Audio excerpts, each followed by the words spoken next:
দর্শন সম্পর্কে আমাদের জানতে হলে অবশ্যই প্রাচীন দর্শনের জনক থেলিস সম্পর্কে আমাদের কিছু ধারণা থাকা দরকার। থেলিস জন্মগ্রহণ করেন 624-625 খ্রিস্টপূর্ব যে কোনো সময়। থেলিস একাধারে নীতিশাস্ত্র, অধিবিদ্যা, গণিত, জ্যোতির্বিজ্ঞান, দর্শন ও বিজ্ঞানের জনক হিসেবেও নন্দিত। থেলিসের দুইটি বিখ্যাত উক্তি, সবকিছুতে ঈশ্বর বা খোদা পরিপূর্ণ, সবকিছুর আদি উপাদান পানি বা জল। থেলিস বোঝাতে চেয়েছে এখানে ঈশ্বর যাবতীয় সবকিছুর ভিতরে পরিপূর্ণ এবং পানি হলো সব থেকে আদি উপাদান এই জগৎ সৃষ্টির। থেলিস একজন ব্যবসায়ী লোক ছিলেন। তিনি ব্যবসার কাজে বিভিন্ন দেশ ভ্রমণ করতেন। মিশরে গিয়ে মিশরের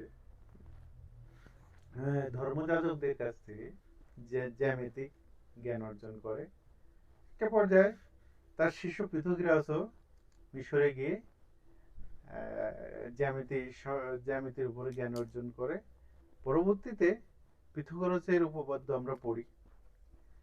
থেলিস একজন সফল ব্যবসায়ী ছিল।